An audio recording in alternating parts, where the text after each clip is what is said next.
Hello बच्चों, welcome to my YouTube channel Physics Arena. और आज हम डिस्कस करेंगे प्रॉब्लम्स कैपेसिटर्स के कॉम्बिनेशन के ऊपर और इसको समझेंगे कि कैसे इन प्रॉब्लम्स को सॉल्व करते हैं। बच्चों, ये प्रॉब्लम्स बहुत ही इंपॉर्टेंट है और हर बच्चा इन प्रॉब्लम्स में हमेशा कुछ प्रॉब्लम्स फेस करता है सॉल्व करने में, और ये एग्जाम्स में आते हैं, एंट्रेंस में आते हैं, इसलिए इसको समझना और भी जरूरी हो जाता है। तो चलिए बेसिक वे से पहले इसको समझते हैं कि करना कैसा होता है। लास्ट वीडियो में मैंने आपको ये बताया था कि कॉम्बिनेशंस कैसे बनते हैं, सीरीज कॉम्बिनेशंस में क्या होता है, क्या सेम रहता है, क्या डिवाइड होता है, और पैरेलल कॉम्बिनेशन में क्या सेम रहता है और क्या डिवाइड होता है, पहचानना कैसे होता है कि कौन सीरीज है और कौन पैरेलल है। और आज हम इसके आगे कंटिन्यू करते हैं। मैंने कुछ यहाँ प्रॉब्लम्स बनाई हुई हैं, पहले हम इन प्रॉब्लम्स को समझ लेते हैं, उसके बाद आगे कंटिन्यू करेंगे। तो बच्चों ये देखिए, मेरे सामने एक प्रॉब्लम है। सबसे पहले मैं इसको आपके साथ डिस्कस करूंगा। नंबर 1, इसको सबसे पहले डिस्कस करते हैं। ये मैंने कैपेसिटर्स लगाए हैं C1, C2, C3 and C4। 4 capacitors लगाए हैं। बच्चों आपको ये बताना है कि A और B के अक्रॉस ये कॉम्बिनेशन कैसा है, सीरीज है या पैरेलल है। तो ऑब्वियसली सामने दिख रहा है, कोई भी कह सकता है कि सीरीज है। और सीरीज को पहचानना कैसे है, तो देखिए हमने स्टार्ट कहां से किया, ए से। इस कैपेसिटर की पहली प्लेट कहां लगी है, ए पर। उसके बाद इसकी दूसरी प्लेट अगले कैपेसिटर की प्लेट के साथ जुड़ी है। बीच में कोई भी डाइवर्जन नहीं होनी चाहिए, डाइवर्जन बिल्कुल नहीं, ऐसा नहीं होना चाहिए कि यहां से अगर मैं एक कैपेसिटर यहां पर ऐसे करके जोड़ दूं तो बच्चों अब ये और ये कैपेसिटर C1 और C2 सीरीज में नहीं रहे हैं, ठीक, इसलिए ऐसा होना नहीं होना चाहिए। तो हमने इसको माइनस कर दिया। अब बताइए, यहां कोई डाइवर्जन नहीं है, डायरेक्टली जुड़ा है, बिल्कुल जो चार्ज इस पर आएगा वही चार्ज अब इस पर भी आएगा, बिल्कुल सही है। अगर हम यहां से ऐसे करके दूसरा कैपेसिटर लगाते तो कुछ चार्ज यहां से इस पर चला जाता, तो हमारा वो रूल गलत हो जाता कि जितना चार्ज सीरीज में इस पे होगा उतना ही उस पे, उतना ही उस पे, उतना ही उस पे होगा। इसलिए कोई भी कट नहीं होना चाहिए, कोई डाइवर्जन नहीं होनी चाहिए, डायरेक्टली जुड़ा होना चाहिए। अब देखिए, ये इसकी पहली प्लेट थी, अगली प्लेट इसकी अगले कैपेसिटर से जुड़ी है डायरेक्टली, बीच में कोई डाइवर्जन नहीं है। इसकी अगली प्लेट इससे जुड़ी है विदाउट एनी डाइवर्जन, और इसकी प्लेट बी पे जुड़ी है। तो हम कहेंगे ए और बी पर अगर हमें जाना है, याद रखिएगा, अगर ए से बी जाएंगे तो ये कैपेसिटर्स हमें कैसे मिल रहे हैं, तो कहेंगे सीरीज में मिल रहे हैं। तो ये बात याद रखिएगा, रेफरेंस पॉइंट हमारे ए और बी हैं। बेसिकली ए और बी को क्या होते हैं, तो कहेंगे ये बैटरी के टर्मिनल्स होते हैं। तो कभी भी अगर आपको किसी सर्किट में ऐसे ए और बी दिए हों तो आप खुद ही उसके साथ बैटरी जोड़ सकते हैं। इससे भी अच्छा आप इस तरह से भी समझ सकते हो। आप ये समझिए कि ए से करंट एंटर करेगा, ये चार्ज एंटर करेगा, और बी से एग्जिट करेगा। यहां से एंट्री पॉइंट होगा चार्ज का या करंट का, यहां से एग्जिट पॉइंट होगा चार्ज का या करंट का। तो बैटरी लगाएंगे तभी तो एंट्री और एग्जिट होगा, या यहां से ऐसे भी सोच सकते हैं, यहां से एंट्री और यहां से एग्जिट होगा। तो जब यहां से यहां जाएंगे तो देखिए सब एक ही लाइन में लगे हुए हैं विदाउट एनी डाइवर्जन, तो हम कहेंगे ये कॉम्बिनेशन कैसा है, सीरीज कॉम्बिनेशन है, बिल्कुल सही। अब सोचिए, मैं इसको थोड़ा सा मॉडिफाई करता हूं। मैं यहां से एक पॉइंट लेता हूं C, और यहां से एक कैपेसिटर जोड़ता हूं यहां पर, और उसको यहां लगा देता हूं D पॉइंट पे। अब बच्चे बताइए ये कॉम्बिनेशन कैसा है, तो कहेंगे this is called mix combination. ये मिक्स्ड है, इसमें सीरीज भी है और इसमें पैरेलल भी है। अब कैसे होगा उस बात को भी समझते हैं बड़े ध्यान से। देखो, अब सबसे पहले हमें ये देखना पड़ेगा, हम यहां से स्टार्ट करते हैं ए से। हम ए से दिखेंगे कि ये कैपेसिटर लगा, बिल्कुल सही। उसके बाद आगे चलेंगे तो देखा कि यहां डाइवर्जन आ गई, तो दिस इज अ प्रॉब्लम।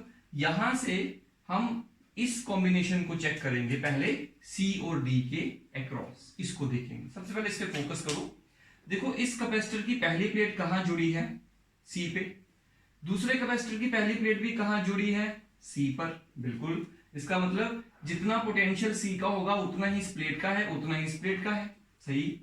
अब ये प्लेट दूसरी वाली इस कैपेसिटर की प्लेट डी पे जुड़ी है और इसकी भी दूसरी प्लेट डी पे जुड़ी है। तो जब सभी कैपेसिटर्स की पहली प्लेट एक पॉइंट पे हो, कॉमन पॉइंट पे, और दूसरी प्लेट दूसरे कॉमन पॉइंट पे हो, तो उस तरह के कॉम्बिनेशन को हम कहते हैं पैरेलल कॉम्बिनेशन। तो इसलिए ये कैसा कॉम्बिनेशन आ गया, पैरेलल कॉम्बिनेशन आ गया। अब ये जो पैरेलल कॉम्बिनेशन है, ये कॉम्बिनेशन को की जगह पर हम इसका इक्विवेलेंट कैपेसिटेंस बनाएंगे।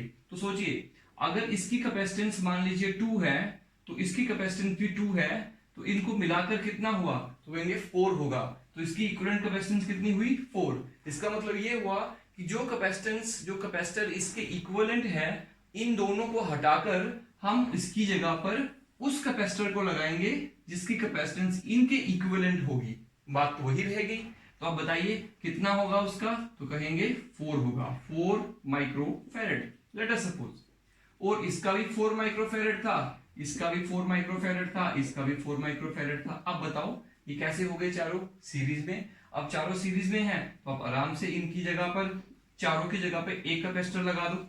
लगा दिया, ये देखिए ए और बी के क्रॉस चारों को हटा के इनकी जगह एक लगाया। ये जो एक लगाएंगे इसकी कैपेसिटेंस कितनी होनी चाहिए, तो कहेंगे इन सब का कैलकुलेशन करो। जब सीरीज में होते हैं तो कैसे कैलकुलेशन होती है, 1/CE equal to 1/4 micro plus 1/4 micro plus 1/4 micro plus 1/4 micro, मतलब 1/CE इक्वल टू 1/4/4 माइक्रो। इसको 4 टाइम्स ऐड कर लिया, that comes out to be, finally हमारे पास आंसर क्या आएगा, CE इक्वल टू 1 माइक्रोफैरड।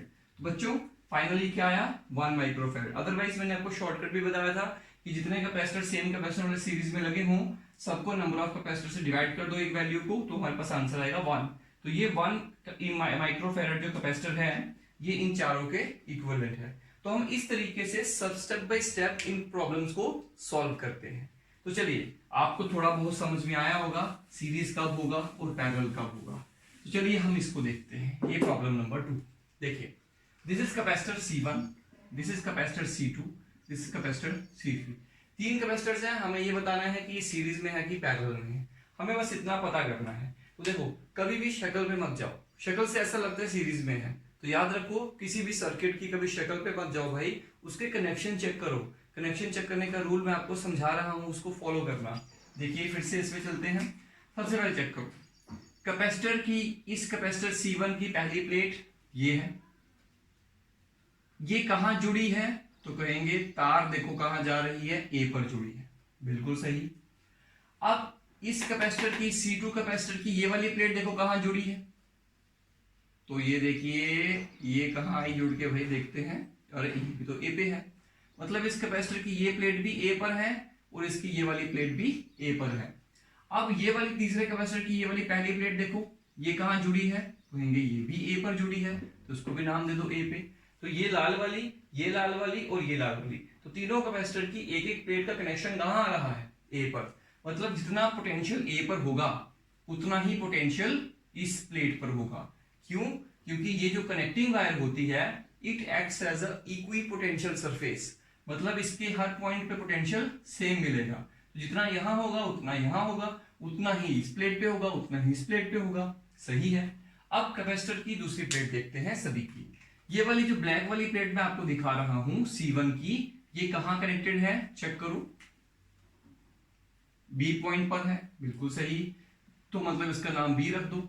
अब इस प्लेट का कहां कनेक्शन लगा है, ये भी बी पर है, देखिए, तो इसका नाम बी रख दो। और इसकी भी प्लेट कहां है, ये तो सीधा दिख रहा है हमें, ये भी बी पर है। तो देखिए एक बार कि तीनों कैपेसिटर्स की एक एक प्लेट ए पर है और दूसरी वाली जो प्लेट है वो बी पर है। इसका मतलब ये हुआ ये जो तीनों कैपेसिटर्स हैं ये पैरेलल कॉम्बिनेशन में है, क्योंकि पैरेलल कॉम्बिनेशन में क्या होता है कि सबकी एक प्लेट एक कॉमन पॉइंट पे और सबकी दूसरी प्लेट दूसरे कॉमन पॉइंट पे, जिसकी वजह से क्या होता है कि इसके बीच का पोटेंशियल डिफरेंस, इन प्लेट्स के बीच का पोटेंशियल डिफरेंस और इन प्लेट्स के बीच का पोटेंशियल डिफरेंस सेम होगा। लेट अस सपोज यहां 10 वोल्ट है, तो यहां भी 10 वोल्ट होगा, यहां भी 10 वोल्ट होगा प्लेट पर, यहां पे भी 10 वोल्ट होगा।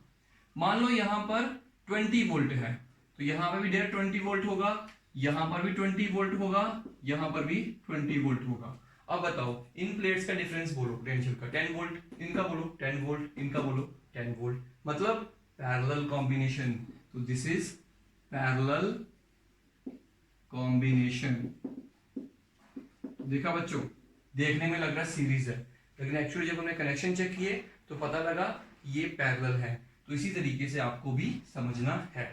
चलिए हमें अभी 12th क्लास में इतना ही नहीं पढ़ना है कि कौन सीरीज है और कौन पैरेलल है, हमें एक स्टेप फर्दर इस प्रॉब्लम्स को समझना है। तो वो फर्दर जो प्रॉब्लम्स हैं हम उस पर भी चलते हैं। तो ये आई होप आपको समझ में आ गया होगा कि सीरीज कैसे देखना है और पैरेलल कैसे देखना है। अब क्वेश्चन यही नहीं आते कि सीरीज क्या है और पैरेलल क्या है, क्वेश्चन कुछ इस तरह से आता है। देखिए, दो कैपेसिटर्स लगे और एक नीचे लगा, इसका कनेक्शन इस तरह से लगाया गया है। मैं इस पॉइंट को नाम दे देता हूं ए पॉइंट और इस पॉइंट को नाम दे देता हूं बी पॉइंट। और इसके बाद हमें इस क्वेश्चन में करना क्या है, find charge on capacitor C2। मतलब ये जो कैपेसिटर है इस पर हमें चार्ज कैलकुलेट करना है, ये जो C2 है। तो चलिए इस पर चार्ज कैसे कैलकुलेट करेंगे। सबसे पहले तो हमें ये पता लगना चाहिए कि यहां से कितना चार्ज आया, फिर यहां पर कितना गया, यहां कितना गया। तो ये सारा प्रोसेस को समझने के लिए स्टार्ट करते हैं इस क्वेश्चन को। देखिए, सबसे पहले मुझे इसका इक्विवेलेंट कैपेसिटेंस फाइंड आउट करना है। देखिएगा, ए और बी के बीच में ये तीन कैपेसिटर्स को जोड़ा गया है। सबसे पहले तो हम इसका इक्विवेलेंट कैपेसिटेंस कैलकुलेट करेंगे। कैसे करेंगे, this is a series combination. Check करो, नहीं है सीरीज कॉम्बिनेशन। सीरीज में क्या होता है, देखिए यहां पर तो क्या है, यहां पर यहीं से डाइवर्जन हो गई है, दो ऊपर लगे हैं एक नीचे लगा है, इसलिए सीरीज नहीं हो सकता क्योंकि सभी का प्लेट 1 by 1 नहीं लगा हुआ। दूसरी बात है पैरेलल कॉम्बिनेशन है, बोलेंगे पैरेलल भी नहीं हो सकता। क्यों नहीं हो सकता, ये दोनों सबका प्लेट देखिए, इसका पहला प्लेट ए पर है, इसका भी पहला प्लेट ए पर है, सही है। इसका पहला प्लेट ए पर नहीं है, वो C1 पर लगा है। अगर इसका भी डायरेक्टली अगर ए पे होता तो पैरेलल होता, लेकिन इस बार पैरेलल नहीं है। तो this is called mix combination. तो मिक्स कॉम्बिनेशन को हमें स्टेप वाइज सॉल्व करना होता है। कैसे स्टेप वाइज सॉल्व करना है, आप क्या करें, आप ये दो पॉइंट्स ले लो, एक पॉइंट ये ले लो, एक पॉइंट ये ले लो, अपनी मर्जी से इसका नाम रख दो C और D, रख दिया। अब ये देखो कि इन दो पॉइंट्स के बीच में, इन दोनों पॉइंट्स के क्रॉस ये जो दो कैपेसिटर्स हैं C1 और C2, ये कैसे जुड़े हैं। तो कहेंगे अरे ये तो सीरीज में जुड़े हैं। These two capacitors are in series, बिल्कुल सही। तो पहले हम इनको सॉल्व करेंगे। तो हम इस डायग्राम को फिर से करते हैं रीड्रॉ। जब रीड्रॉ करेंगे तो क्या आएगा हमारे पास, देखिए this is C point, this is D point, और C और D के बाद नीचे हमने इसके लगाया एक कैपेसिटर है जिसका नाम रखा हुआ है C3, और यहां से एक पॉइंट है A, और यहां से लगी है इसके साथ में एक बैटरी। तो देखिए B पॉइंट आ गया, ये 10 वोल्ट की बैटरी। अब देखिए C और B के बीच में दो कैपेसिटर्स हैं। इन दोनों कैपेसिटर्स का इक्विवेलेंट कैपेसिटेंस क्या होगा, 4 के दो लगे हैं सीरीज में, तो इनका इक्विवेलेंट कैपेसिटेंस होगा 2। तो वो एक लगा दो, उन दोनों को हटाओ और उनकी जगह पर उनका इक्विवेलेंट कैपेसिटर यहाँ पे जोड़ दो। वो कितने का होगा, 2 माइक्रोफैरड का होगा। कैसे निकाला मैंने सीरीज वालों का, वो होता है फॉर्मूला, ये एक की कैपेसिटेंस कितनी है 4 माइक्रोफैरड डिवाइड बाई कितने कैपेसिटर लगे सीरीज में 2, तो आएगा 2 माइक्रोफैरड। पिछले वीडियो में मैंने समझाया कैसे निकालना है। 4 के दो लगे हैं तो मतलब इसकी इक्विवेलेंट क्या होगी, इसका हाफ कर दो, 2 आएगी, ये आया 2। और ये कैपेसिटर C3 कितना है, आएगा 3 माइक्रोफैरड का। अब बताओ ये दो कैपेसिटर्स, एक 2 माइक्रोफैरड एक 3 माइक्रोफैरड, ये अब आपस में कैसे लगे हैं, क्योंकि यू कैन सी कि इसका एक प्लेट A पर है, इसका एक प्लेट A पर है, इसका दूसरा प्लेट B पर है, इसका दूसरा प्लेट भी B पर है। This both are in parallel. अगर ये पैरेलल हैं तो हम सिंपली ऐड करेंगे इनकी इक्विवेलेंट कैपेसिटेंस को। तो हम इस सर्किट को दोबारा रीड्रॉ करेंगे। तो चलिए इसको दोबारा हम रीड्रॉ करते हैं। Redraw the circuit. This is point A, this is point B। यहां लगी है बैटरी कितने वोल्ट की, 10 वोल्ट की बैटरी लगी है, बिल्कुल। अब A और B के बीच में दो कैपेसिटर्स हैं, इन दोनों को हटाकर इनकी जगह पे एक लगाओ, इन दोनों को हटाकर इनकी जगह पर एक लगाओ। कौन सा वाला लगाएंगे, तो कहेंगे एक ही लगाएंगे जिसकी कैपेसिटेंस कितनी होगी 2 + 3 5, तो 5 माइक्रोफैरड इनकी इक्विवेलेंट कैपेसिटेंस है इसकी। अब ये सर्किट और ये सर्किट और ये सर्किट सेम है क्योंकि हमने इसकी तीनों का इक्विवेलेंट कैपेसिटेंस कितना कैलकुलेट कर लिया, 5 माइक्रोफैरड। तो मतलब एक तरह से कह सकते हैं A और B के क्रॉस टोटल कितनी कैपेसिटेंस हो गई है, नेट 5 माइक्रोफैरड है, और टोटल वोल्टेज कितनी है 10 वोल्ट है। तो मुझे बताओ इस कैपेसिटर की प्लेट्स पर टोटल कितना चार्ज होगा, तो तो कहेंगे हम कैलकुलेट कर सकते हैं यहां से कैसे, Q equal to C into V. CE बिल्कुल 5 micro multiply 10 volt, 10 that is 50 micro coulomb. तो यहां से कितना चार्ज चला बच्चों, 50 माइक्रो कूलम। तो मान लेते हैं यहां से 50 माइक्रो कूलम चार्ज चला और इस पर 50 माइक्रो कूलम चार्ज आया, तो इस तरह से फ्लो करेगा। बिल्कुल, थोड़ी देर बाद बंद भी हो जाएगा फ्लो, बाद में बताऊंगा कैसे। चलिए अब यहां पे वापस आओ। अभी हमने कैलकुलेट किया कि ये बैटरी से कितना चार्ज ड्रॉ होगा, 50 माइक्रो कूलम। तो ये सर्किट और ये सर्किट तो सेम है, तो यहां से कितना चार्ज हुआ ड्रॉ, 50 माइक्रो कूलम। ये 50 माइक्रो कूलम यहां पहुंचा, देखो ध्यान से, अभी बैक चलेंगे। ये 50 माइक्रो कूलम यहां पहुंचा, इसमें से कुछ चार्ज जो होगा वो ऊपर की तरफ जाएगा और कुछ नीचे की तरफ जाएगा। लेट अस सपोज ऊपर को कितना गया Q1 और नीचे को कितना गया Q2। अब ऊपर कितना जाएगा और नीचे कितना जाएगा, ये भी मैंने पिछली बार बताया था। चलिए, इस कैपेसिटर की पोटेंशियल कितना है, देखो ये दोनों कैपेसिटर जो हैं वो पैरेलल में हैं 10 वोल्ट के क्रॉस। इसका मतलब इसका वोल्टेज भी 10 वोल्ट है, इसका वोल्टेज भी 10 वोल्ट है। इसका वोल्टेज पोटेंशियल डिफरेंस 10 वोल्ट है और कैपेसिटेंस 2 है, तो इस पर चार्ज कितना होना चाहिए, तो लगाओ formula, charge equal to C into V.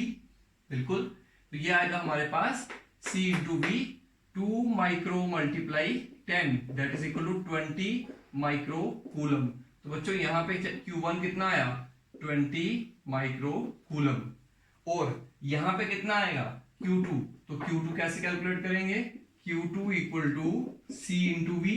तो C कितना है यहाँ पर, कैपेसिटेंस, कैपेसिटेंस है 3 micro multiply V 10 that is 30 micro coulomb. तो बच्चों इस तरफ कितना आएगा, 30 माइक्रो कूलम। लॉजिक बिल्कुल बैठ गया। पीछे से कितना आ रहा था 50, 20 ऊपर गया, 10 नीचे को आया, तो टोटल कितना हो गया 30 प्लस 20 50 हो गया। बिल्कुल सही आया। तो यहां पर इस तरह से हुआ। अब इससे वहां चलो, यहां से कितना आया, देखो ये और ये सर्किट सेम है, 50 निकला, यहां से आया 50 में। बिल्कुल, यहां से 50 चला, यहां से 50 चला, फिर यहां से ऊपर को कितना गया, तो कहेंगे 20 गया था, याद करो 20 गया था, और नीचे को कितना आया था, 30 आया था। इसका मतलब इस कैपेसिटर पे कितना चार्ज आएगा, 30 माइक्रो कूलम। और जब यहां से 20 आया, आप इसको थोड़ा सा ध्यान से देख लेना, ये एक क्वेश्चन अगर आप समझ गए तो समझो बाकी सारे भी समझ में आ जाएंगे। तो देखो यहां से 20 आया, अब इस पर कितना चार्ज आएगा, 20 माइक्रो कूलम, और इस पर कितना आएगा बोलो, तो कहेंगे इस पर भी भाई 20 ही आएगा। क्यों, क्योंकि ये दोनों सीरीज में लगे हैं। अगर ये दोनों सीरीज में है तो चार्ज कैसा होगा, सेम, कल बताया था लास्ट वीडियो में। तो इस पे 20 तो इस पर भी 20। Now what is your answer, question was कि फाइंड चार्ज ऑन C2। तो C2 पर कितना चार्ज है, 20 micro coulomb. This is our answer.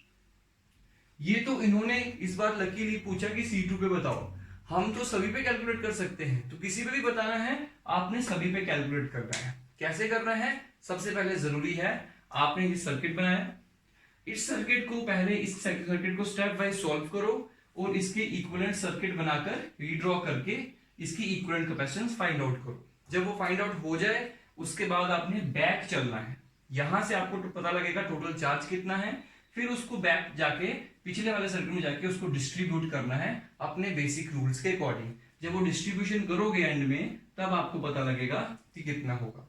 बच्चों जब ये क्वेश्चंस आप घर पे सॉल्व करें तो प्लीज मेक श्योर कि आप 2 तरह के पेन को यूज करें, 2 तरह के कलर्स के पेन को यूज करें। देखिए आते समय मैंने ब्लैक पेन यूज किया और वापस जब रिटर्न हुए तो मैंने रेड यूज किया, ताकि मुझे पता लग पाया कि ये पहले मुझे रेड वाला जो है ये मैंने बाद में मार्क की है, ये पहले मार्क नहीं की है। ये आपके सामने एक नई प्रॉब्लम है बच्चों, चलिए इसको देखते हैं कैसे करना है। ये बिल्कुल प्रीवियस प्रॉब्लम की तरह ही है, तो चलिए स्टार्ट करते हैं इसको करना। मैंने आपको बताया सबसे पहले आप पहचानो कि ये जो कॉम्बिनेशन है ये किस तरह का है। तो जब आपको कुछ भी ना दिख रहा हो तो समझ जाओ मिक्स कॉम्बिनेशन है, सीरीज और पैरेलल का मिक्स कॉम्बिनेशन है। अब इसको सॉल्व कैसे करें, सबसे पहले हमें कैलकुलेट क्या करना है देखते हैं। Find charge on 1 microfarad capacitor. इस कैपेसिटर पर आपको चार्ज कैलकुलेट करना है कितना आएगा। जब बैटरी जोड़ेंगे सारे कैपेसिटर चार्ज होंगे, ये भी चार्ज होगा, ये भी चार्ज होगा, ये भी चार्ज होगा, जैसे कैपेसिटर नॉर्मल चार्जिंग करता है। तो अब मुझे बताना है इस कैपेसिटर की प्लेट्स पर कितना चार्ज इकट्ठा होगा। तो सबसे पहले मुझे ये पता करना पड़ेगा इसकी इक्विवेलेंट कैपेसिटेंस क्या है, जैसे मैंने पिछली बार किया।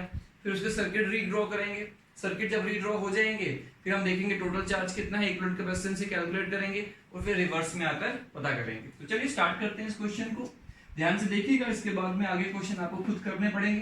तो चलिए स्टार्ट करते हैं यहाँ से। सबसे पहले आप कोई ऐसा कॉम्बिनेशन ढूंढो जो आपको दिख रहा हो कि ये सीरीज है या पैरेलल है। तो मेरी नजर जो जा रही है ना वो इन दोनों पे जा रही है। देखो ये वाला जो कैपेसिटर है, मैं मान लीजिए मैं इसको नाम दे देता हूँ A, इसको नाम दे देता हूँ B और इसको नाम देता हूँ C, इसको नाम देता हूँ D। आप सोचिए D और C के क्रॉस, सिर्फ इसको देखना है अभी आपने, C और D पॉइंट पे फोकस करो। इस कैपेसिटर की पहली प्लेट C पर जुड़ी है और दूसरी प्लेट C पर जुड़ी है। इसकी भी पहली प्लेट C पर जुड़ी है, इसकी दूसरी प्लेट D पे है, उसकी दूसरी प्लेट भी D पर है। मतलब ये दोनों जो कैपेसिटर्स होंगे ये दोनों ये कैसे हैं, दीज आर इन पैरेलल, ये पैरेलल में है। तो इनको हटाकर हम C और D के बीच में एक नया कैपेसिटर लगाएंगे जो इनके इक्विवेलेंट होगा। तो चलिए इसको रीड्रॉ करते हैं, रीड्रॉ। तो बाकी चीजें मैं सेम टू सेम बनाऊंगा। ये देखिए C पॉइंट, A पॉइंट, ये कैपेसिटर लगाया एक, और उसके बाद this is your D point, this is B point, और ये लगाया आपने बैटरी 10 वोल्ट का। अब मुझे बताओ ये 5 माइक्रोफैरड का है, ये 1 माइक्रोफैरड का, इनका इक्विवेलेंट कैपेसिटेंस कितना होगा? तो कहेंगे 6 माइक्रोफैरड। तो मैं एक कैपेसिटर लगा देता हूँ इसकी जगह पे 6 माइक्रोफैरड का। पैरेलल में सिंपली ऐड करना होता है। तो ये 4 माइक्रोफैरड का है, ये कितने का है? 3 माइक्रोफैरड का है भाई लोगों, बिल्कुल सही। चलिए एक स्टेप हुआ, अब स्टेप नंबर 2 करते हैं। चलिए स्टेप नंबर 2 करते हैं इसको। देखिए इसको दोबारा रीड्रॉ करते हैं। अब इसमें कॉम्बिनेशन ढूंढ लो, बोलेंगे ढूंढ लेंगे, बिल्कुल ढूंढ लेंगे। आप ये वाला पॉइंट देखो, आप ये वाला पॉइंट देखो, इन दोनों पॉइंट्स के क्रॉस ये कैपेसिटर्स कैसे लगे हुए हैं? तो कहेंगे बिल्कुल समझ में आ रहा है, सीरीज में है। तो इन दोनों को हटाओ और इन दोनों की जगह पर एक कैपेसिटर लगाओ। ये 6 का है, ये 4 का है। तो आपको फॉर्मूला जानते हैं आप कैसे कैलकुलेट करते हैं? तो आप जानते हैं C equal to C1 C2 upon C1 plus C2, 6 into 4 upon 6 plus 4, that is equal to 6 4 24, 2.4 आएगा इसका माइक्रोफैरड। तो देखिए जब इसको करेंगे रीड्रॉ, मैं यहाँ पे बना लेता हूँ इसको, देखिएगा ये मैं एक कैपेसिटर यहाँ पे लगा देता हूँ, एक इसके नीचे लगा था, ये देखो ये 2 की जगह पर ये 1 लगाया, तो यह है 2.4 माइक्रोफैरड का, और ये है 3 माइक्रोफैरड का, और इसके साथ में एक नीचे क्या लगा हुआ है? ऑब्वियसली बैटरी लगी है। तो ये आया इसका रीड्रॉ। अब इसको दोबारा रीड्रॉ करो, रीड्रॉ दोबारा बनाओ। अब बोलिए ये दोनों कैपेसिटर्स कैसे लगे हैं? कॉमन सेंस, पैरेलल में लगे हैं, क्योंकि दोनों की पहली प्लेट A पर है, इस पॉजिटिव पे है, और दूसरी प्लेट A कॉमन पॉइंट पे है। तो 3 और 2.4 कितने हो गए? 5.4। तो यहाँ पे एक ही कैपेसिटर लगेगा अब, जिसका वैल्यू कितना होगा? 5.4 माइक्रोफैरड, और इसके साथ में एक लगी बैटरी, और ये होगी 10 वोल्ट की। तो इस तरह से ये कनेक्शन बना। अब बोलो इक्विवेलेंट कैपेसिटेंस कितनी आई? तो कहेंगे 5.4। अब यहाँ पे कैलकुलेशन स्टार्ट होगी। मुझे बताओ यहाँ से टोटल चार्ज कितना चलेगा?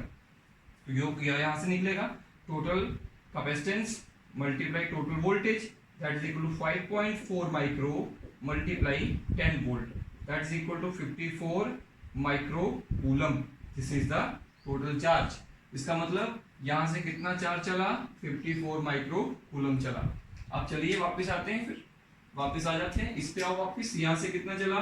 54 माइक्रो कूलम चला, सही है बिल्कुल। यहां से अब इधर कितना गया, इधर कितना गया, ये कैलकुलेट करना पड़ेगा। इधर कितना जाएगा और इधर कितना जाएगा? इस पॉइंट से यहां से कितना आ रहा है? 54। अब फिर से वही देखना पड़ेगा। ये दोनों कैपेसिटर्स पैरेलल में हैं, मतलब इन दोनों का पोटेंशियल डिफरेंस 10 वोल्ट ही होना चाहिए। तो बताइए मुझे इसका इस पे चार्ज कितना आएगा? That is Q equal to कितना आएगा? Q equal to CV। इसका कैपेसिटेंस कितना है? 2.4 माइक्रो मल्टीप्लाई वोल्टेज कितनी है इसकी? 10। तो यहाँ पे बच्चों आएगा 24 माइक्रो कूलम, बिल्कुल सही। और बाकी इधर को आएगा, इधर कितना है? 3 10 30, तो 30 माइक्रो कूलम, ये आ गया इस तरफ। तो टोटल कितना हो गया? 54। देखिए 54 आ गया। अब यहां से नीचे वाली साइड कितना आ रहा था, यहां से कितना आ रहा था 54 माइक्रोकूलम, यहां को कितना गया 30 माइक्रोकूलम, और ऊपर को कितना गया होगा 24 माइक्रोकूलम। अब ये 24 इधर जाएगा तो इस पर भी कितना चार्ज आया 24, और इस पर भी कितना आएगा 24। क्यों आएगा सेम, क्योंकि दोनों सीरीज में है। चलिए और आगे बढ़ते हैं। यहां से कितना चला था 54, इधर को कितना गया 30, इधर को कितना जाएगा 24, इस पे कितना गया 24, इस पे कितना आया 24। अब ये 24 दो हिस्सों में डिवाइड होगा, यहां से दो हिस्सों में डिवाइड है, एक हिस्सा ऊपर एक हिस्सा नीचे। अब फिर से हमें कैलकुलेट करना पड़ेगा। अब यहां पे थोड़ी कंफ्यूजन होती है कि जब तक हम इस पर चार्ज कैसे फाइंड आउट करें, इस पर चार्ज कैसे फाइंड आउट। मैं आपको एक सिंपल तरीका बताता हूँ। क्या होता है कि आपको मैंने पिछली बार बताया था कि ज्यादा चार्ज वहां जाएगा जिसकी कैपेसिटेंस ज्यादा होगी, और कम चार्ज वहां जाएगा जिसकी कैपेसिटेंस कम होगी। तो जिस रेशियो में ये कैपेसिटर्स होंगे ना, उसी रेशियो में चार्ज डिवाइड होगा। ये लॉजिक याद रखिएगा। देखो यहाँ कैपेसिटी कितने हिस्से हैं टोटल, इसकी रेशियो क्या है 1:5, 1:5 है। तो 1:5 की रेशियो में ही चार्ज डिवाइड होगा। तो मुझे बताओ इसके 1:5 रेशियो कैसे करेंगे। रेशियो का फंडा समझिएगा। इसमें 5 है, इसमें 1 है, मतलब इसके 5 हिस्से हैं, इसके अंदर 1 हिस्सा है, तो उसके 6 हिस्से करो। 24 के 6 हिस्से करो, वो आएगा 6 डिवाइड होता है 4 माइक्रोकूलम। ठीक, 6 4 जा 24। इसके अगर 4 हिस्से करेंगे, 6 हिस्से करेंगे, तो एक हिस्सा चार्ज का बनेगा 4 माइक्रोकूलम। तो बच्चों उसका एक हिस्सा जाएगा ऊपर और बाकी 5 हिस्से जाएंगे नीचे। 5 हिस्से कितने हो गए 20 माइक्रोकूलम। इस तरह से डिवाइड होगा। एक तो ये तरीका हो गया। दूसरा तरीका मैं आपको फिर से बताता हूं, देखिएगा। आप जानते हैं, यहां पे आ रहा हूं वापिस, ये 10 वोल्ट है, तो इस कैपेसिटर की वोल्टेज कितनी होगी 10 वोल्ट। इन दोनों की मिलाकर इसकी कितनी होगी, इसकी भी 10 होगी। इन दोनों की मिलाकर कितनी होगी 10 वोल्ट। बिल्कुल इस और इस पॉइंट के बीच में 10 वोल्ट पोटेंशियल डिफरेंस आएगा। देखो बैटरी से डायरेक्टली जुड़ा है, तो ये दोनों सीरीज में है, these two are in series, और जो भी इनका पोटेंशियल डिफरेंस होगा वो इन दोनों में डिवाइड होगा। अब कितने कितने वोल्ट का डिवीजन हुआ वो देखते हैं। तो चलिए देखते हैं। इसमें देखो इसकी कैपेसिटेंस है 24 माइक्रोकूलम, और इसकी कैपेसिटेंस, इन दोनों के बीच में एक पोटेंशियल डिफरेंस है। इन दोनों का पोटेंशियल डिफरेंस 10 वोल्ट है, और ये 10 वोल्ट इन दोनों में डिवाइड होगा बिकॉज ये सीरीज में लगे हुए हैं। तो देखिए इसका जो चार्ज है इस पर वो 24 माइक्रोकूलम है, और इस पर इसका जो कैपेसिटेंस है वो 4 है। तो बच्चों कैपेसिटेंस अगर 4 है तो चार्ज 24 है, तो इस पे पोटेंशियल डिफरेंस कितना होगा। और हम जानते हैं फॉर्मूला क्या होता है V का, Q इक्वल टू CV। तो V किसके बराबर आएगा Q अपॉन C। तो Q अपॉन C कितना आएगा 24 माइक्रोकूलम डिवाइडेड बाई 4 माइक्रोफैरेड। तो ये माइक्रो कैंसिल हो गए, 6 आएगा। तो बच्चों इस पर कितने वोल्ट पोटेंशियल डिफरेंस आया 6 वोल्ट, और इस पर कितना आएगा 6। 24 को 6 से डिवाइड करो जैसे यहाँ पे किया था, तो यहाँ पे आएगा 4 वोल्ट। तो देख लो बच्चों 10 वोल्ट का पोटेंशियल डिफरेंस है दोनों के क्रॉस, 6 इसको मिला 4 इसको मिला। सीरीज में पोटेंशियल डिवाइड होता है। अब देखो इसको 4 मिला, मतलब इन दो पॉइंट्स के बीच में पोटेंशियल डिफरेंस कितना है 4। ये पॉइंट कौन सा था C, और ये कौन सा था D। तो CD के बीच में 4 पोटेंशियल डिफरेंस है। अब यहां आते हैं, CD के बीच में कितना पोटेंशियल डिफरेंस है 4 वोल्ट है। अब इस और इस दोनों में 4 वोल्ट ही आएगा क्योंकि दोनों पैरेलल में हैं, पैरेलल वोल्टेज सेम रहती है। अब बताओ इसकी कैपेसिटेंस 1 है, पोटेंशियल डिफरेंस 4 है, तो चार्ज कितना होगा CV। C कितना 1 microfarad multiply 4 volt, that is equal to 4 microcoulomb. तो यहाँ पे कितना चार्ज आया 4 माइक्रोकूलम। इस पे देखते हैं, इस पे जो चार्ज आएगा वो कितना आएगा Q इक्वल टू, देखिए इसकी CV लिखेंगे, C कितना है इसका 5 माइक्रो मल्टीप्लाई, उसके बाद 20 नहीं, ये तो हमने बाद में दिया है 4 वोल्ट, तो 4 volt that comes out to be 20 volt, 20 microcoulomb. तो यहाँ पे आया 20 माइक्रोकूलम। देखिए तो दोनों तरीकों से आप निकाल सकते हैं। कहीं से आपसे रेशियो नहीं बन रही तो आप इस तरह से पहले पोटेंशियल डिफरेंस जानिए, पीछे से आते हैं समय, और फिर यहाँ पर चार्ज को कैलकुलेट कर लीजिए। तो बच्चों इस तरीके से हमने ये क्वेश्चन को सॉल्व किया है। फिर से सुनिए एक बार, हमने यहाँ से स्टार्ट किया था, हमसे पूछा गया था इस कैपेसिटर पे कितना चार्ज है। ठीक, उसको बताने के लिए सबसे पहले हमने इस सर्किट को सॉल्व किया, इसका इक्विवेलेंट सर्किट बनाया। ठीक, इक्विवेलेंट कैपेसिटेंस निकाली, वहां से हमें चार्ज का वैल्यू मिला, फिर चार्ज की वैल्यू को बैक हम चलते गए और हर एक कैपेसिटर पे क्या डिस्ट्रीब्यूशन आया वो हमने कैलकुलेट किया। तो चलिए बच्चों एक और क्वेश्चन चेक करते हैं, ये किस तरह से करना है। ये थोड़ा अलग टाइप का क्वेश्चन है, इसको कहते हैं लैडर शेप क्वेश्चन कहते हैं इसको। लैडर माने तो सीढ़ी। अब देखते हैं इसको सॉल्व कैसे करना है। तो देखिए बच्चों ये भी एक मिक्स कॉम्बिनेशन है, हमें ये बताना है कि ए और बी के अक्रॉस कैपेसिटेंस कितनी होगी। तो मतलब क्वेश्चन होगा find equivalent capacitance across A and B. A और बी के क्रॉस इक्विवेलेंट कैपेसिटेंस कैलकुलेट करो। तो बच्चों इसको कैसे सॉल्व करेंगे चलिए देखते हैं। देखिए सबसे पहले इसको इस तरह के क्वेश्चन को हमेशा याद रखो, यहां से स्टार्ट करना होता है। सबसे पहले आप कोई दो पॉइंट्स लो, मान लीजिए एक पॉइंट मैं ये ले लेता हूं, let it be A X and this point is Y. आपको एक बात और बताता हूं, ये पॉइंट अगर वाई है ना तो मैं इसको भी वाई ही कहूंगा। वाई मैं क्यों वाई कहूंगा, क्योंकि बच्चों ये दोनों पॉइंट सेम पोटेंशियल पे है।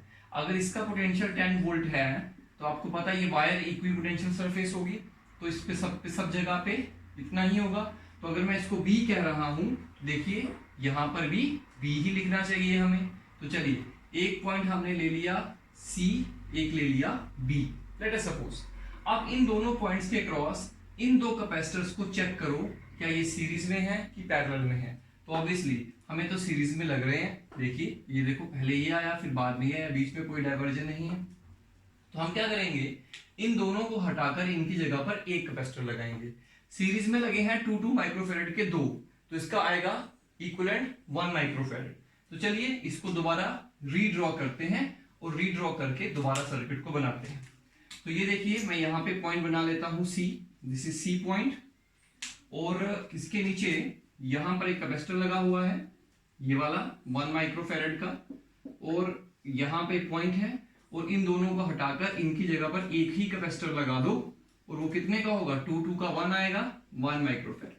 ठीक, उसके बाद दोबारा वैसा का वैसा सर्किट आप दोबारा बना देंगे। ये देखिए अब इसके आगे हम नेक्स्ट स्टेप क्या करेंगे वो भी चलिए देखते हैं। This is A point, this is B point. अब देखिए याद रखिएगा ये इन दोनों की जगह पे लगा है, ये वाला ये आया, बाकी सारे के सारे 2 के हैं। मैं शॉर्ट में लिख देता हूं, पूरा नहीं लिखूंगा, ये 1 का है। अब बच्चों फिर से देखो, this point is C, this point is B, क्योंकि ये बी है तो ये सारा का सारा वायर पॉइंट पे बी ही होगा। अब बताइए ये तो दो कैपेसिटर्स हैं ये वाले, ये कैसे जुड़े हुए हैं चलिए देखते हैं। इसका एक प्लेट सी पे है, इसका दूसरा प्लेट भी सी पे है, इसका एक प्लेट बी पे है, इसका दूसरा प्लेट भी बी पे है। मतलब इनका एक एक प्लेट सेम पॉइंट पे है, दूसरा प्लेट दूसरे सेम पॉइंट पे है, इसलिए ये दोनों कैसे होंगे पैरेलल होंगे। हाँ 1 के हैं तो इनका जो रिजल्ट आएगा वो 2 आएगा, क्योंकि सिंपली ऐड करना होता है। तो मैं सर्किट को फिर से रीड्रॉ कर लेता हूं। देखिए इसको रीड्रॉ कैसे करेंगे, यहां से सी पॉइंट मैंने यहां लिखा, इन दोनों को हटाकर इनकी जगह पे एक ही कैपेसिटर लगा दो जिसका वैल्यू होगा 2 माइक्रोफेरेड, इन दोनों का इक्विवेलेंट। तो ये पॉइंट आया बी, उसके आगे फिर से वही सर्किट बना लीजिए जो पहले था, इस तरह से।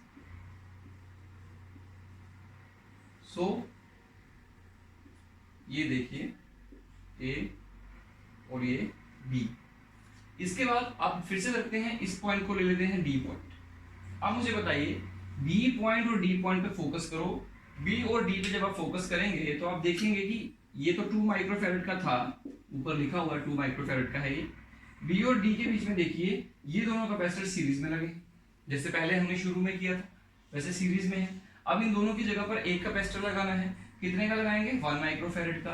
अब वो 1 माइक्रोफेरेड का जो है उसको इंप्रूव करेंगे। तो चलिए इसको यहां से फिर से बनाते हैं। तो इसको मैं यहाँ पे रीड्रॉ करके दोबारा बनाता हूँ। दोबारा कैसे बनेगा ये देखिए, यहां पर सी पॉइंट था, डी पॉइंट था, डी और बी, ये आया B point, let it be B. इनके बीच में ये वाला कैपेसिटर जो है वो ऐसे लगा हुआ है, इन दोनों को हटाकर इनकी जगह पर एक कैपेसिटर लगा दो, वो कितने का होगा 1 माइक्रोफेरेड का। ये तो पहले का 1 माइक्रोफेरेड का था। उसके आगे फिर एक कैपेसिटर ऐसे लगा है, फिर एक और लगा है, फिर पॉइंट आता है ए, उनके बीच में एक कैपेसिटर लगा है, फिर ऐसे लगा है, फिर आता है पॉइंट बी। देखिए हो गया। अब फिर से देखो बी और डी में ये दोनों कैसे लगे, पैरेलल में, सामने देख रहे हैं पैरेलल में लगे हैं। तो फिर से रीड्रॉ करो, रीड्रॉ करके क्या आएगा, this is point D, this is point B. D और बी के बीच में एक कैपेसिटर लगा दो, इन दोनों का इक्विवेलेंट होगा 2 माइक्रोफैरड। ठीक, यहां से कैपेसिटर लगा, एक कैपेसिटर यहां लगा, एक इस तरह से लगा, एक ये लगा। This is point A, this is point B. बच्चों फिर से देखो ये दोनों कैसे लगे हुए हैं, पैरेलल में, सॉरी सीरीज में। 2 माइक्रोफैरड का है ये, 1 माइक्रोफैरड का है ये, 2 माइक्रोफैरड का है। ठीक है, तो अब देखिए फिर से ये दोनों सीरीज में लगे हैं, इन दोनों को हटाओ, कैसा सर्किट बनेगा, रीड्रॉ करें तो कुछ सर्किट कुछ ऐसा बनेगा। ये देखिए इस तरह से ए पॉइंट है, यहाँ पे एक कैपेसिटर यहाँ लगा है 2 माइक्रोफैरड का, और ये आ गया बी पॉइंट, ये 1 माइक्रोफैरड है, इन दोनों का आएगा 1 microfarad.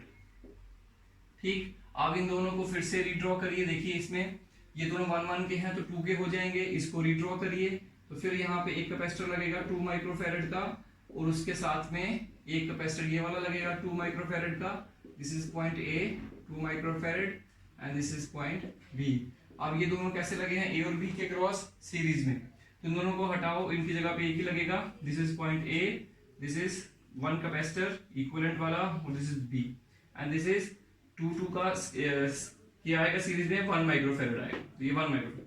This is the equivalent capacitance. तो ये बच्चों ये देखिए ये इक्विवेलेंट कैपेसिटेंस इसकी निकल आई। तो इस तरीके से स्टेप वाइज हमें क्वेश्चन को सॉल्व करना होता है कि स्टार्ट कहां से करना, लैडर वाले को लास्ट से स्टार्ट करना है, 2-2 लेकर सॉल्व करते जाइए, रिप्लेस करते जाइए, एंड में एक ही बचेगा और वही आपकी इक्विवेलेंट कैपेसिटेंस होगी। इस तरह की प्रॉब्लम्स को करने के लिए क्या करना है, चलिए देखते हैं। ये जो प्रॉब्लम मैंने आपके सामने बनाई है, ये सर्किट जो बनाया है, इस सर्किट को कहते हैं Wheatstone bridge. This is Wheatstone bridge circuit. बच्चों ये जो व्हीटस्टोन है ना, ये साइंटिस्ट का नाम है, और ब्रिज इसलिए बोल रहे हैं क्योंकि ये जो आर्म है यहां से लेकर यहां तक, इसे बोलते हैं ब्रिज। ठीक, ब्रिज सर्किट से इसलिए कहा जाता है। अब इसमें देखिए 5 टोटल कैपेसिटर्स लगे हुए हैं।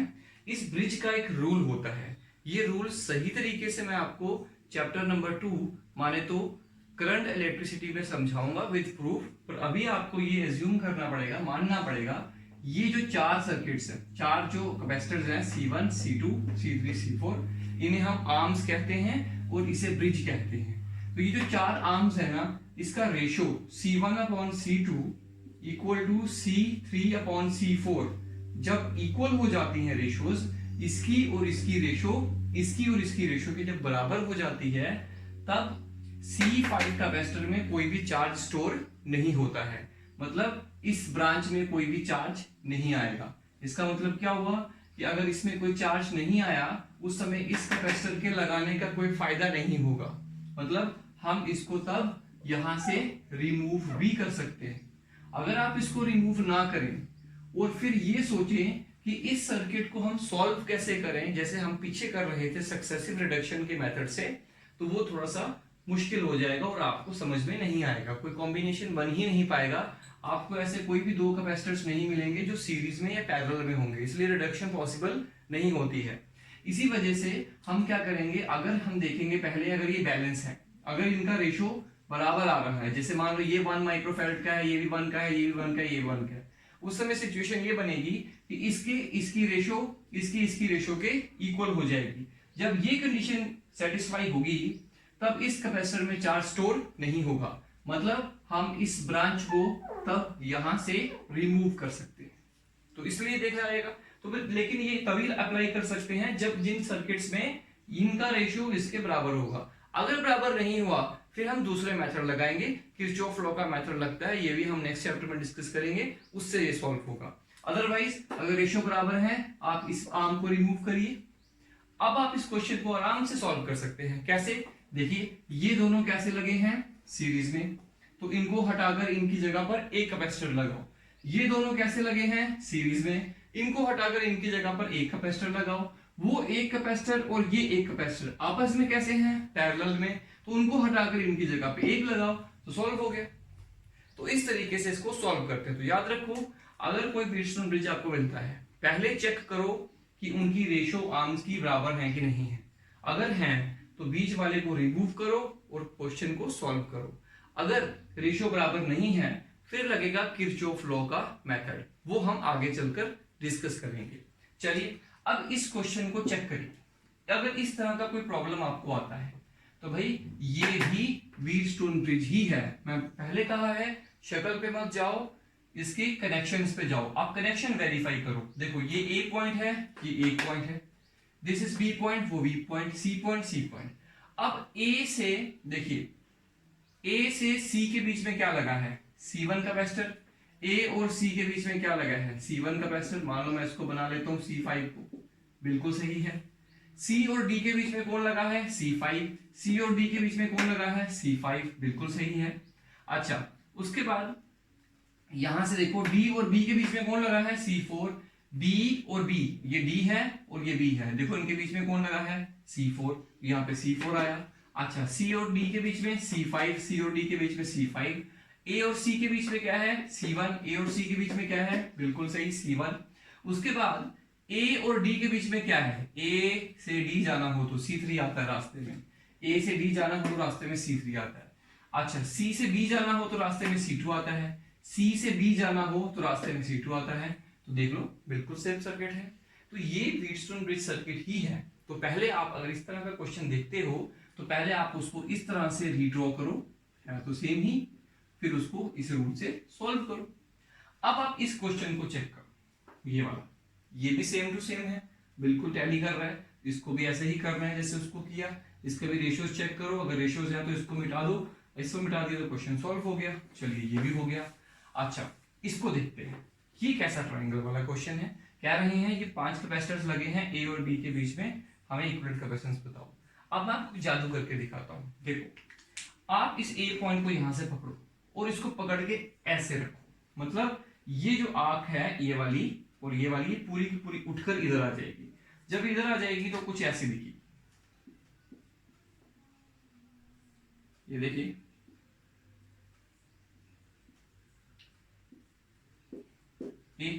है ना, इसको उठा के बाहर को ले आए। अब इसको यहां से रिमूव करिए। जैसे ही आप रिमूव करेंगे तो अब आप देख पाएंगे कि ये भी इसकी तरह ही लग रहा है। तो चाहे ये क्वेश्चन हो, चाहे ये हो, चाहे ये हो, एक्चुअली ये सारे के सारे कौन से सर्किट्स हैं, व्हीटस्टोन।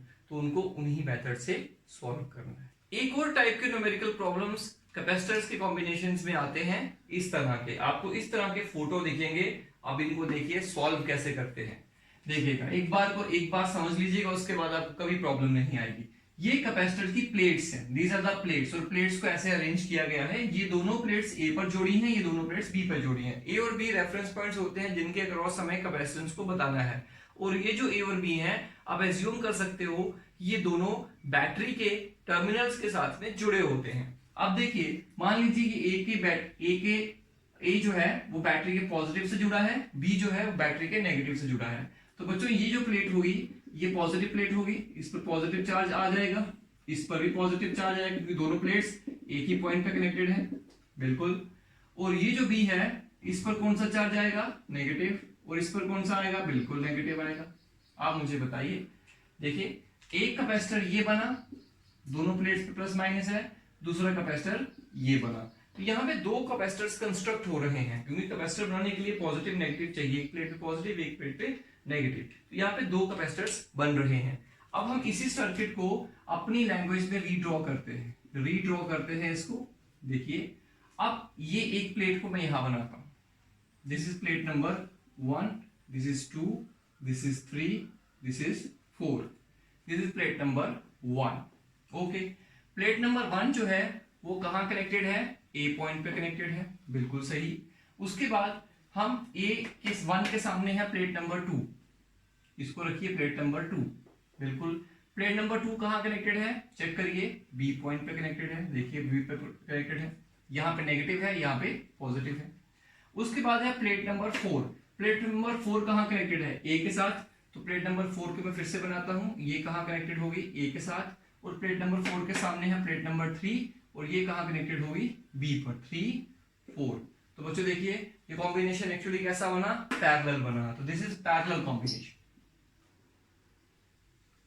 अगर ये पैरेलल है तो एक कैपेसिटर की कैपेसिटेंस कितनी होती है, epsilon not a upon D, this is parallel plate capacitor.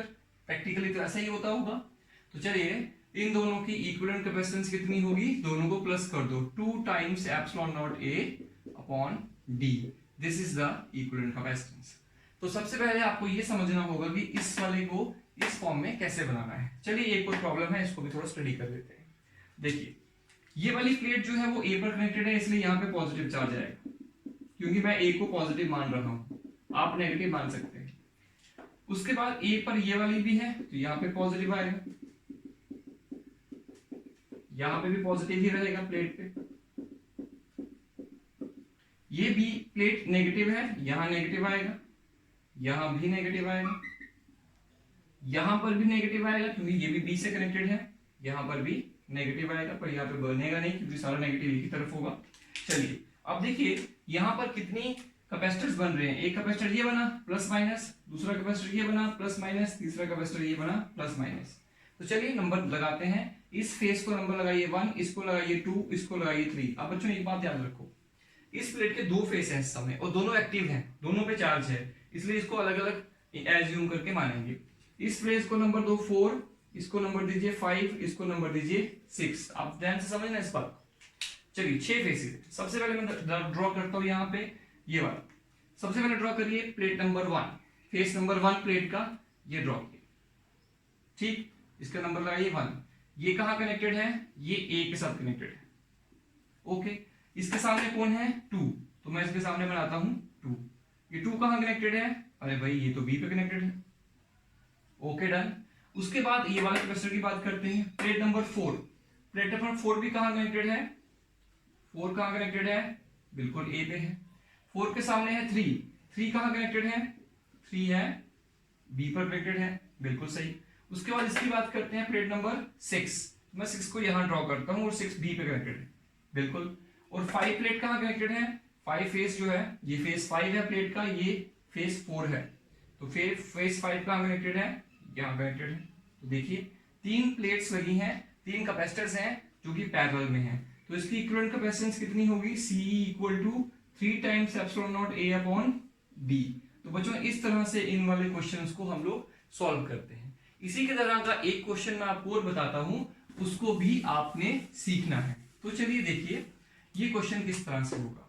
मान लेते हैं हमारे पास में एक प्लेट है, दिस द प्लेट, और उसी के ऊपर एक स्टेप प्लेट रखी हुई है, इट इज लाइक दैट,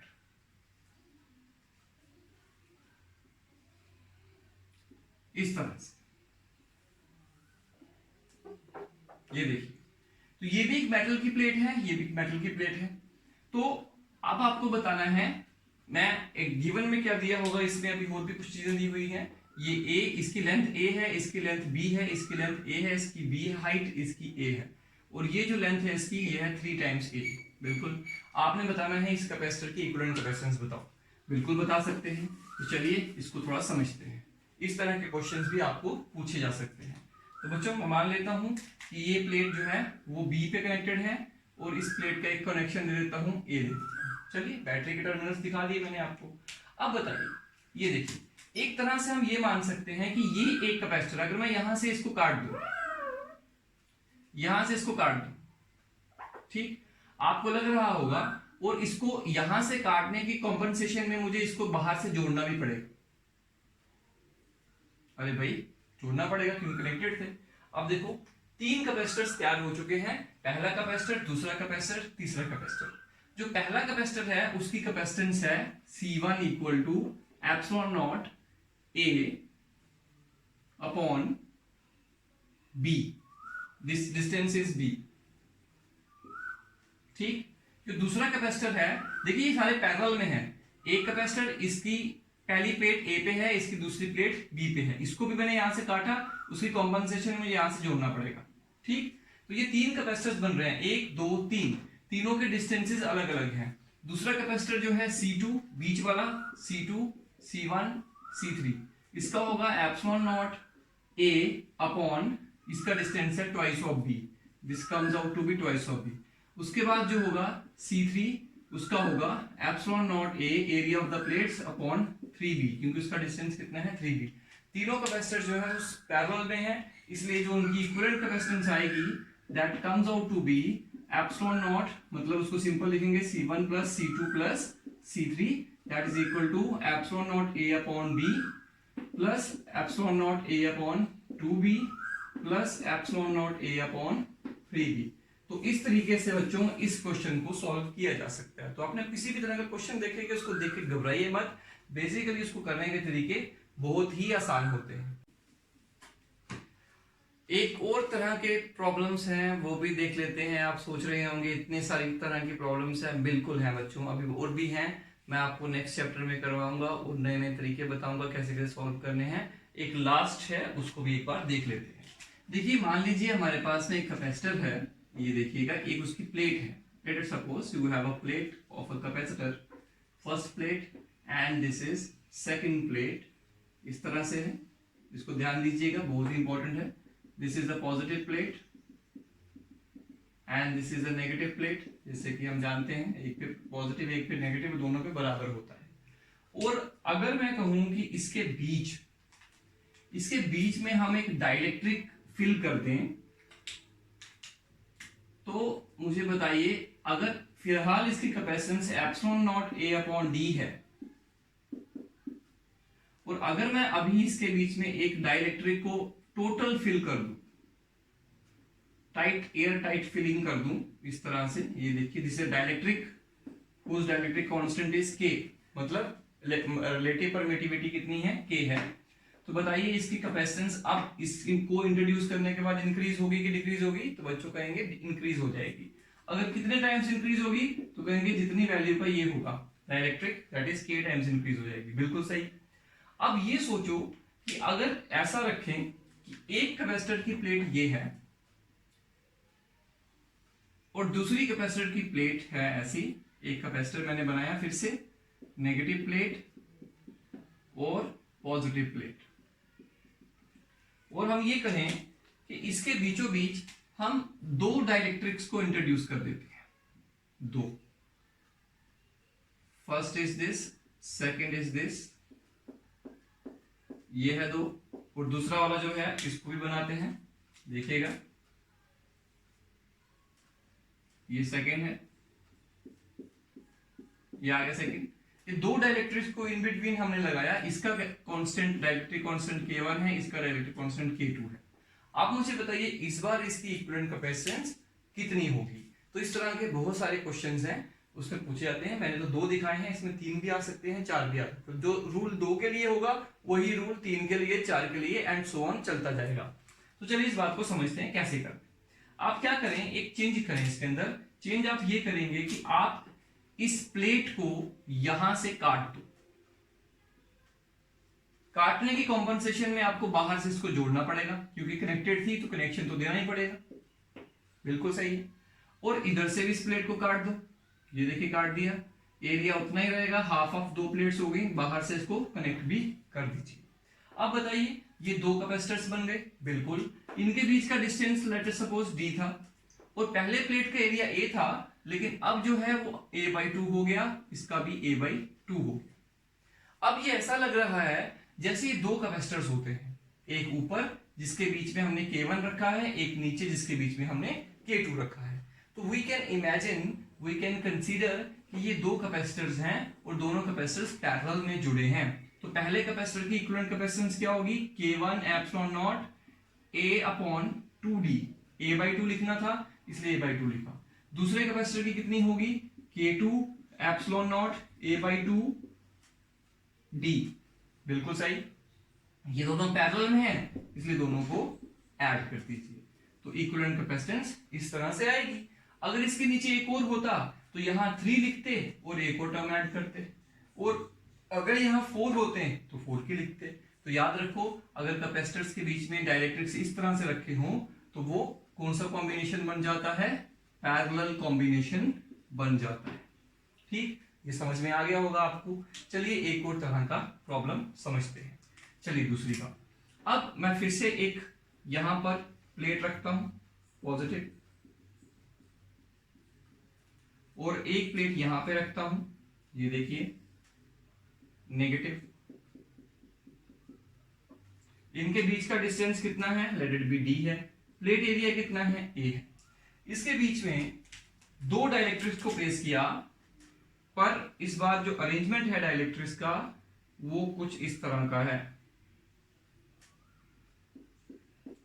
इसका डाइलेक्ट्रिक कांस्टेंट है K1।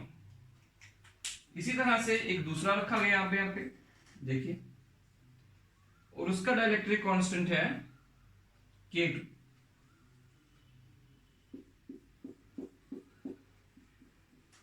इस बार ऐसे रखा गया है।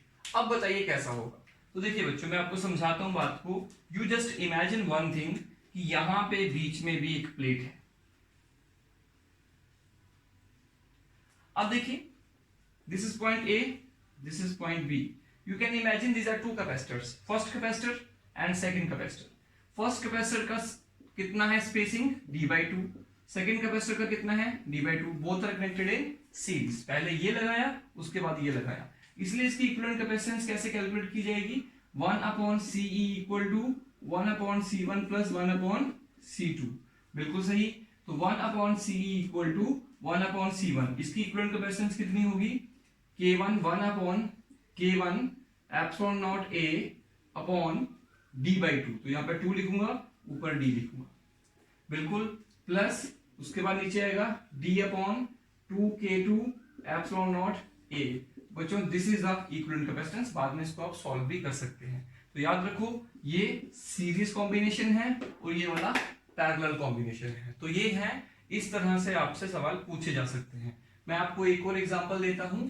यहाँ पे देखिए, एक कैपेसिटर का प्लेट ऐसा है, हो सकता है ऐसा भी कभी आपको सवाल पूछा जाए, तो आपको उसके लिए भी रेडी रहना पड़ेगा। ये देखिए, मान लीजिए इसको नेगेटिव कह लेते हैं, ये देखिए। तो इसके बीच में 3 कैपेसिटर रखिए। एक कैपेसिटर यहां रखा है, सॉरी कैपेसिटर नहीं है ये है आपके डाइलेक्ट्रिक्स K1, और दो डाइलेक्ट्रिक्स यहां रखे हैं। एक डाइलेक्ट्रिक ये है, एक डाइलेक्ट्रिक ये है।